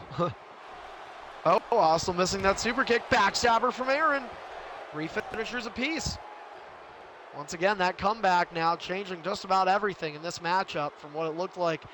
Maybe Hostile going to make easy work. And that's been the story tonight. All 3 matches looking like they're going to probably have a pretty quick ending. They end up not. Some fairly lengthy, dare I say, girthy matchups.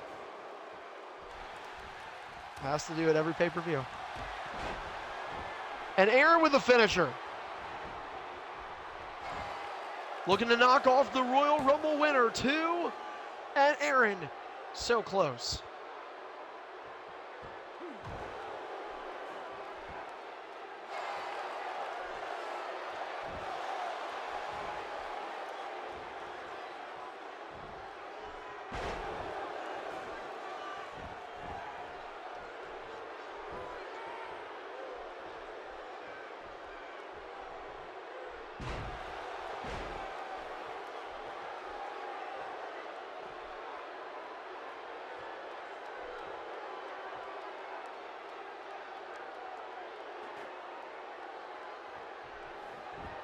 Aaron grabbing the chair. Hostile to his feet. Aaron misses the chair shot. But now Aaron with a reversal to Hostile. Right hand stopped with the right of Hostile. And that was not a finisher.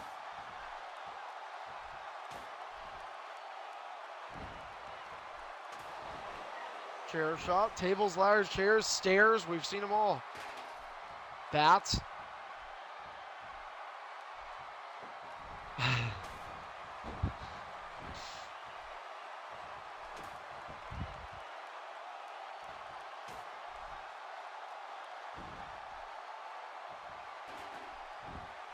Also dropping the chair on the back of Aaron's head practically.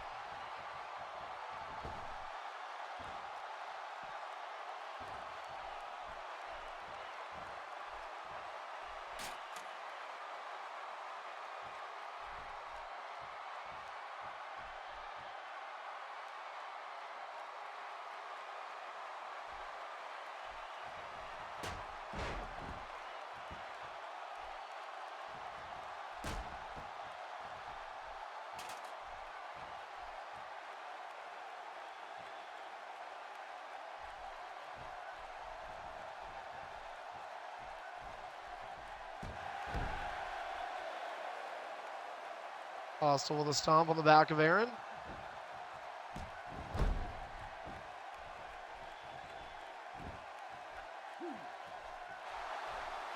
And Hostile with a finisher to Aaron. No rope break in Extreme Rules. Goes for the cover. 2. And Aaron using resiliency.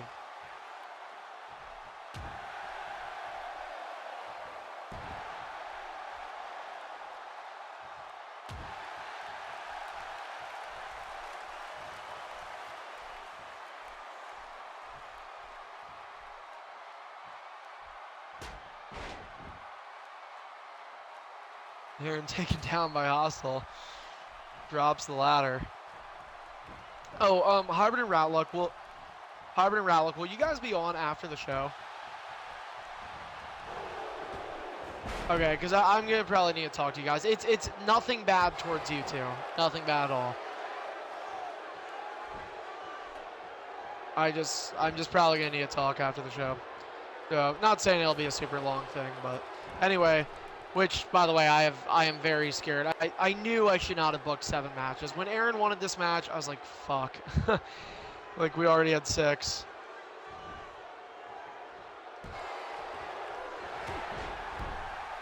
Fair. I was going to say, we have 5 weeks. But anyway, Hostile hits the finisher. Not sure what he's doing. Okay. Picks him up. 2-1 finisher count. 3-1 finisher count. There you go. Now I knew what he was doing. Insult to injury. He steals the finisher of Aaron.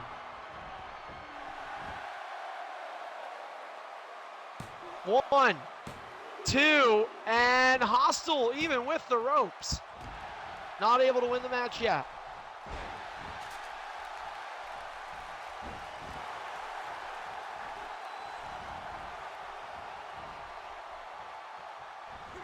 Also reverse from Aaron. Aaron now on the apron. Here comes Hostile with the chair.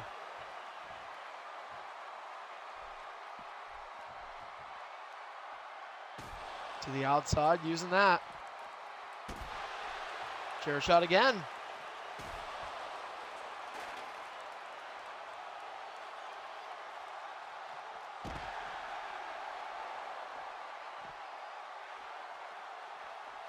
Hostile brawl to his feet. Aaron throwing Haas in the ring. To the apron he goes. Picks Hostile up.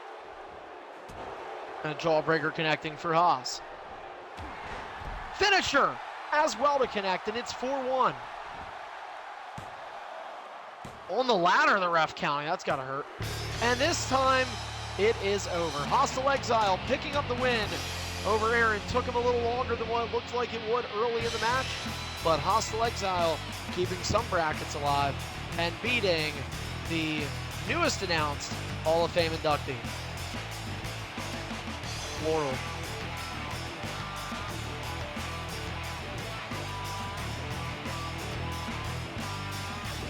All right.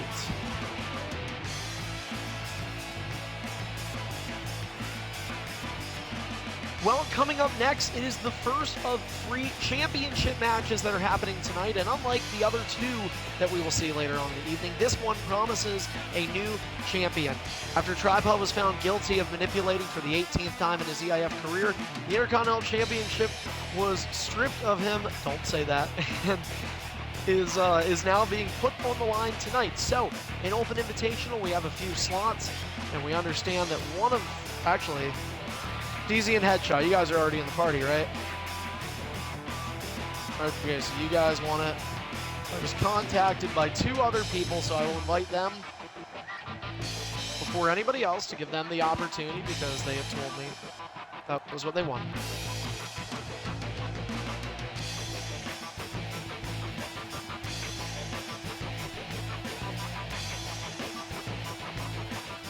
Well, I'm listening to the people that said they wanted to be in it first. And so if anybody did message me and wanted to be in it, listen, I'm sorry, okay. I have to give the first 4 the chance. So, all right, Untamed, I know Jolton said it. You want to be in the IC Open Challenge? Okay. All right, cool. So coming up next, it is the IC Open Challenge. Untamed, Headshot, Jolton, and DZ, they will be competing in a Superstardom Battle Royale. Oh, yeah. Ratluck and I will be watching. Entrances will be on. This will be a Superstardom Rules match. The winner will be the new EIF Intercontinental Champion. And speaking of the Intercontinental title, we do plan on making an announcement regarding it. I know that, by the way, the match is up. Mute me. Ratluck, mute Untamed then. But it doesn't. I guess it doesn't really matter what order we come out. I'll use Mr. McMahon. Ratluck, you know how to eliminate me, so you can eliminate me and then Untamed can eliminate you, because Untamed knows how to do it.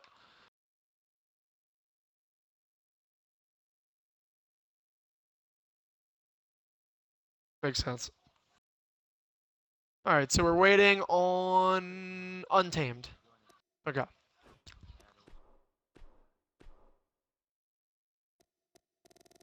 Certainly an odd array of superstars, I guess, but it is an open challenge.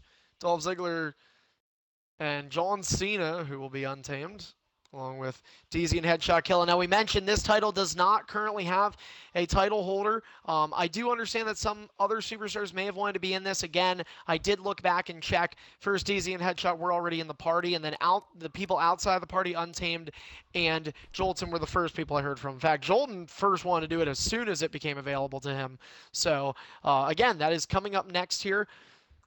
A Battle Royale. Must hit a finisher before you're eligible to eliminate. If you guys watched our last pay-per-view, Ultimate Destiny, it was a little different. You had to hit 2 finishers, I believe, to be eligible. This one just one, so it's the standard rule there. And then, by the way, following this matchup, we will take a short intermission to get set for our final 3 matches of the night. Of course, the first being Pepsi Killer's mystery opponent to be revealed. A returning EIF superstar will face Pepsi Killer in a one-on-one contest. And then after that, the 2 main event matches.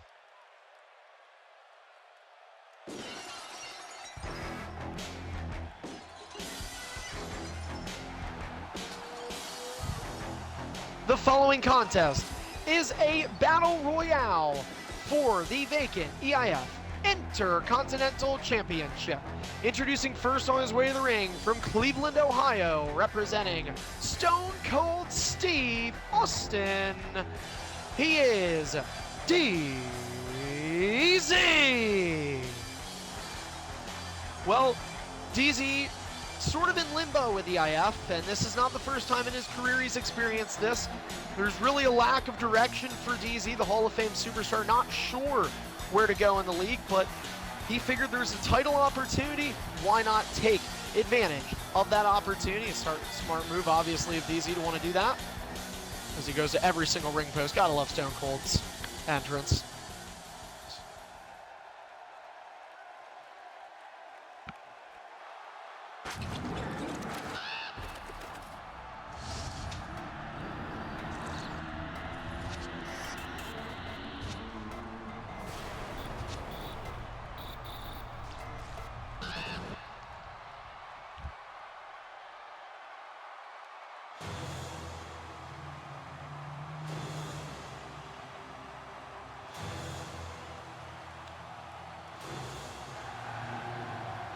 And now, introducing. It's actually not modern day Sting. It's old Sting with modern music. I love it. That's what I wanted. Anyway, introducing next. From Gardendale, Alabama, he is representing Sting. This is Headshot Killer. Headshot is a former EIF Intercontinental Champion already. His last experience with the Battle Royale did not go very well for him, and he was representing this very same icon, but tonight he's got some different competition in the match, and he's hoping that it will help him out.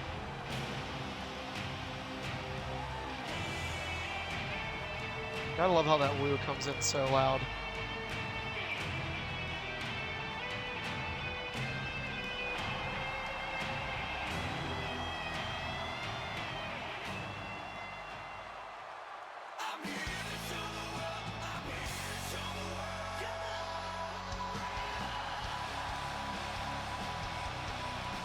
And introducing the next competitor, newly improved, from Houston, Texas, representing Dolph Ziggler, this is Jolton. And Jolton, who is looking for his first championship in EIF still. He had a good run at the X Division, but didn't work out for him. Now he's getting a championship opportunity, first one that he has had in some time here.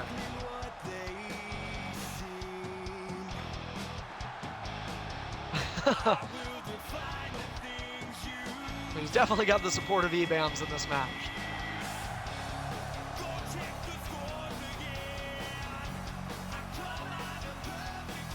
Yeah, I thought that was like a little more violent than years past.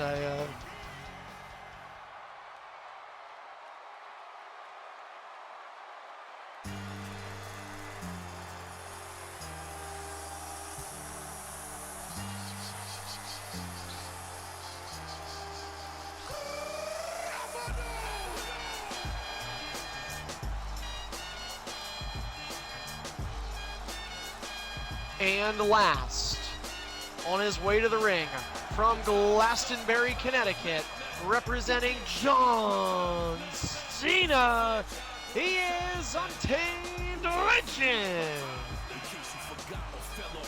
Untamed Legend, also a former Intercontinental Champion here in EIF.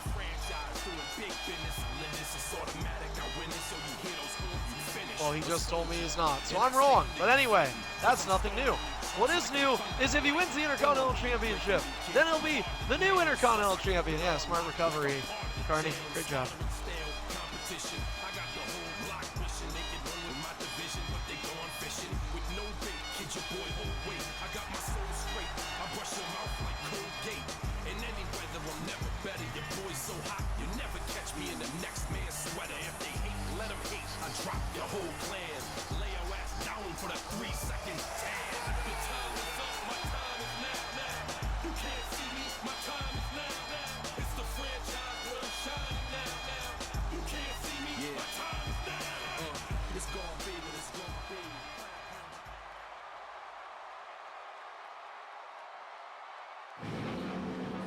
All right.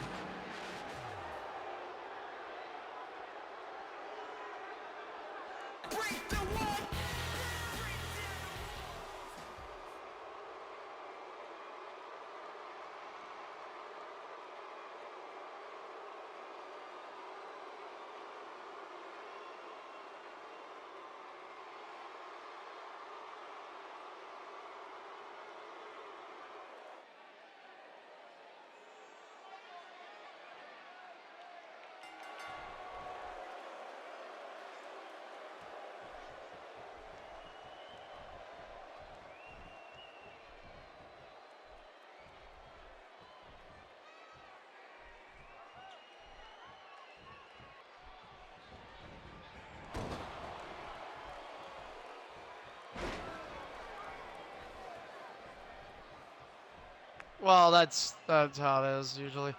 All right, so anyway, though, as you guys are watching right now, of course, Jericho and Vince McMahon not a part of the match. And we'll start with me getting eliminated. Then we're going to have Untamed eliminate Ratluck because Untamed knows how to do it. Jolton, get away from him, dude. Enough.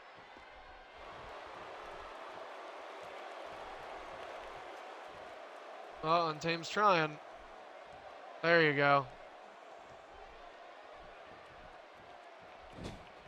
All right, so once Untamed does this, now I know Untamed does get some momentum for it, but we've learned in this game that it's completely impossible to not do it, and so many people mess this up that I'm totally okay with him doing it because actually Untamed is one of the people that gets it right all the time, so. All right. Vacant Intercontinental title. Remember, you have to hit a finisher before you can begin to eliminate, and you guys all should know the elimination rules. Ding, ding, ding. And so our first championship match underway, fourth match of the night, first multi-man match as well. We have one more multi-man coming up. That is also a 4-man. Back suplex connecting for DZ. He's hit and ran out with the DDT from Headshot. Back suplex stopped. And a headbutt to connect, couple of strikes.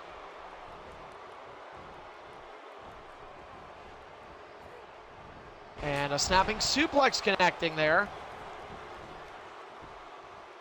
As all 4 men trying to pick their spots here. Everybody, you can tell, will definitely play with a little bit of safety here. You got a mixed bag of talent, certainly a mixed bag of superstars. Remember, the Intercontinental Championship, as it currently stands, is a co-brand championship. More on that in the coming weeks. Also should let you know that following this, whomever is the winner of this matchup needs to only make one title defense with the championship. And once they do, if they retain or if another champion is crowned, whomever that person will be 2 weeks from now, whenever that title is defended, will walk into WrestleMania with the Intercontinental Championship.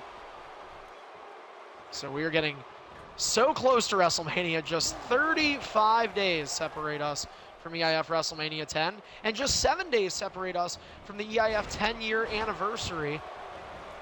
Not sure that we'll really be able to do anything that day due to a prior commitment that I was supposed to have. If it changes, I'll be sure to let you all know.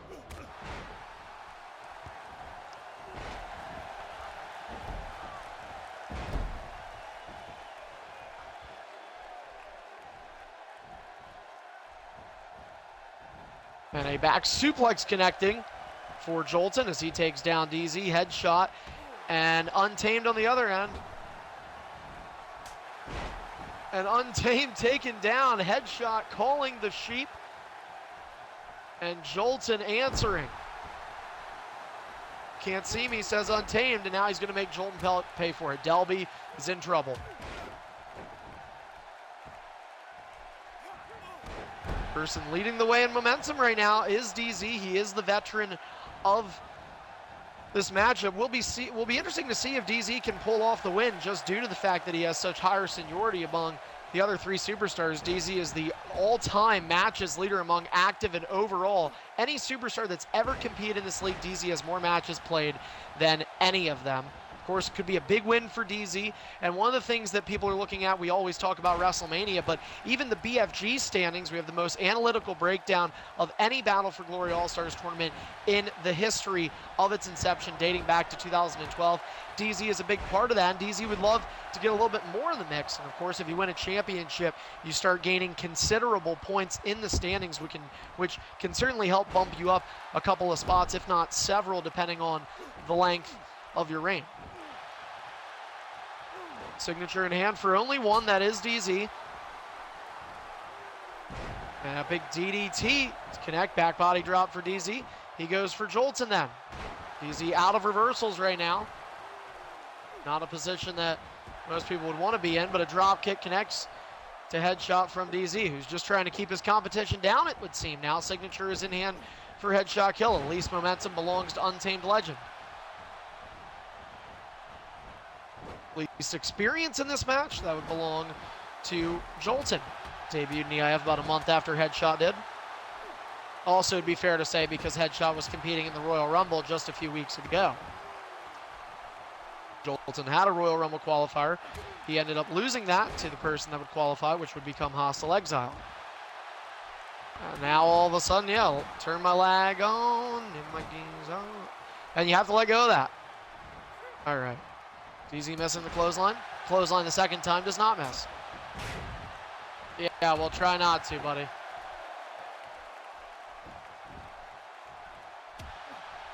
Running all over the place. Okay, Jolton, let go of him, Jolton. Man, I should have thought about doing this matchup with the intelligence we have in this league. Two people with finishers in hand now. Jolton and Untamed both with signatures in hand. Of course, you have to hit a finisher. Once you do that, you can begin to eliminate and toss your opponents out. You can do a double elimination if you and the other person attempting to eliminate have hit finishers. And the Scorpion Death Drop connects. Headshot Killa is eligible to eliminate. And Headshot really using communication. Didn't hear him do this a lot in the Rumble, but because of that, Headshot is sort of dictating the board. A lot of people not really doing anything. Signature connects for Jolton.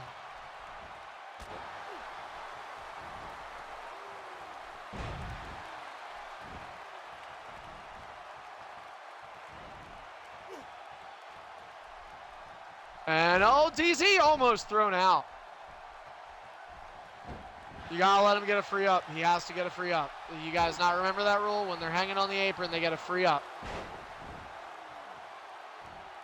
I'm gonna watch you to make sure you give him a free up whenever DZ decides to get up. Attitude adjustment reversed. Headshot, let him go. Headshot, free move, free move. Get away from him, Jolton, get away from him, Jolton. Headshot, a free up means they're allowed to, that's why I don't know why you were standing next to him. DZ gets one free move. Yeah, you can just start hitting him right away now. You basically, like most people, just change their target and go for somebody else at that point, or just stay back. Oh, Untamed getting caught. Untamed had a finisher reversed earlier, which was not good for him. Headshot. Consciously making an effort to eliminate DZ, it would seem, but DZ doing what he can to avoid that confrontation.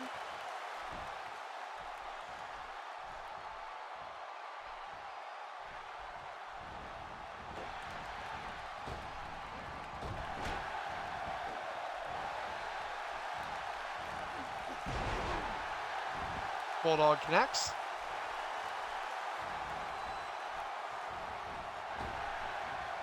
Does not strike. DDT to follow up.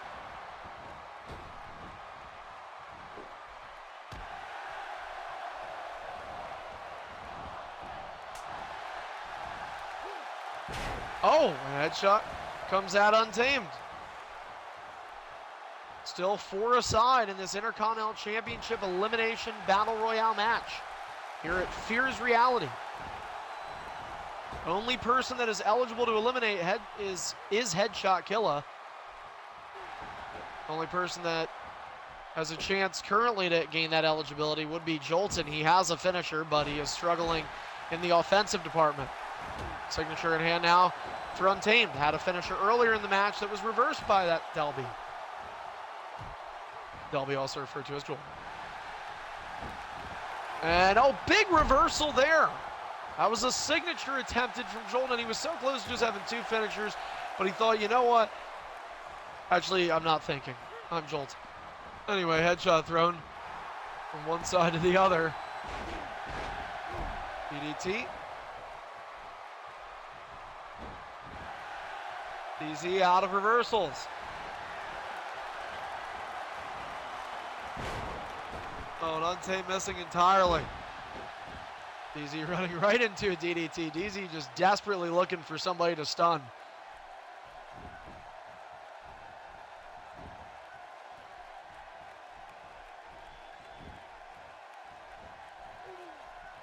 You don't know how to do this.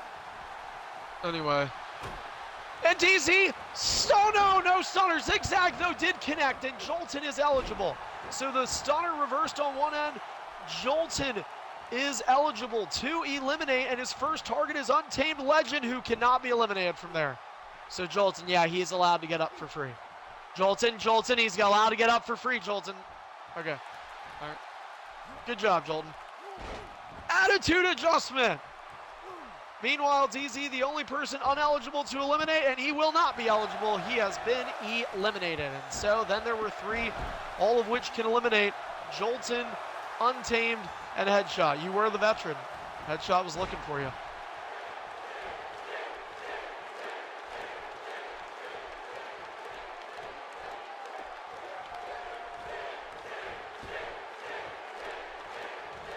And now Jolton wait a minute, this can happen, but what's Headshot doing? Oh, well, okay, I guess not. So Jolton has been eliminated. It's down to Headshot and Untamed Legend. One of these 2 will become the Intercontinental Champion.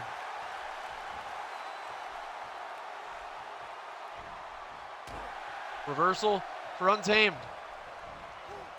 And Untamed going on the far side. Didn't mean to do that. He's reversed, goes on the far side there. They play bumper cars. Headshot with the headlock. And now Headshot going to begin, but no, Untamed using a reversal. Headshot not using a reversal, and he's on the apron. And now Untamed Legend could be looking to send Headshot out. Headshot using a finisher to stay in okay territory. Untamed, smart move, backpedaling there. Headshot was the first eliminated in the Royal Rumble. He could be the last man standing, though, in this matchup, all for the Intercontinental Championship, EIF's top mid-card title. Untamed with the neckbreaker.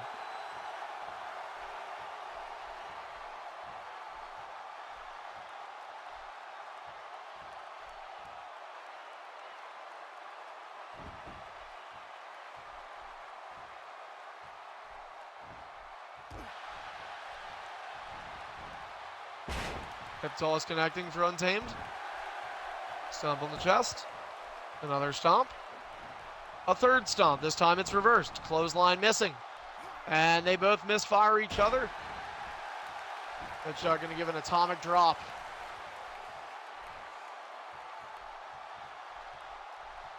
Now Headshot, who loves positioning as superstars on the ropes like this, while Untamed has no reversals. Now he has a reversal, but does not have a finisher to avoid the elimination here. So it's going to be up to Untamed to hit the right buttons at the right time, and he did. And he gets a free up for it. Free up.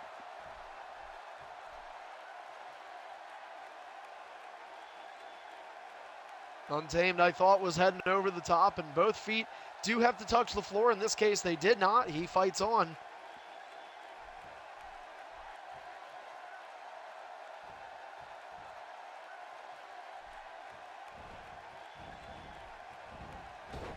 Oh, and missing the shoulder tackle. And Untamed taking a couple seconds to retrieve himself. Jolton has left the party. Hopefully he does not. No, I don't think he has. I didn't see him leave. So, anyway, Jolton was doing pretty good for himself. Just didn't work out for him. But, oh, and another free up. And this does happen. We've seen it happen. Sometimes guys just keep getting them. That was good. That was good. No, that was good. You were, yeah, you were, dude. I watched. There's an animation where you can begin to move.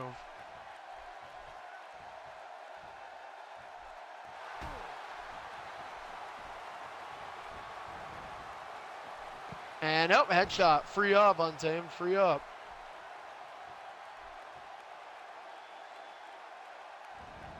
See, he freezes out of it for a second there. He freezes out of it. And that was exactly what I was thinking.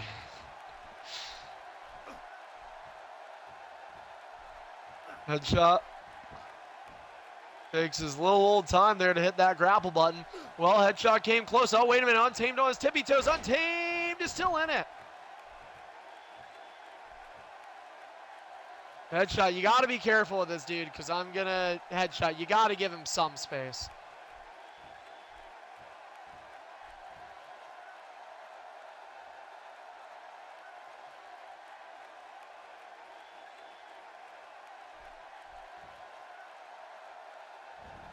Good.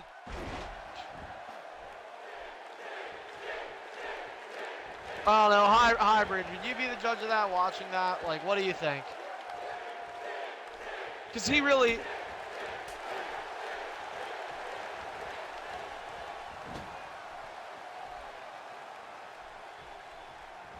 So are you saying that, like, it's okay? Yeah, that's true. He is...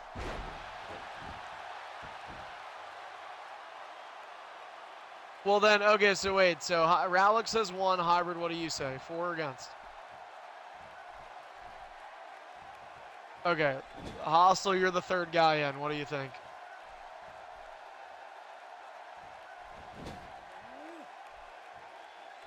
Yeah, you definitely stalled headshot. All right then. Okay, then headshot. Next time you have to give him free up. So they ruled in favor. So you've got to like back up all the way. If there is a next time. And now Untamed pushing headshot on the apron. Headshot distracted by his redneck antics. And Untamed Legend is the Intercontinental Champion. The champ is here. Controversy and cheapness used against Untamed Legend, but Untamed, who's quietly became a fan favorite in about nobody's eyes with a Cena wins LOL performance, and he is the new EIF Intercontinental Champion.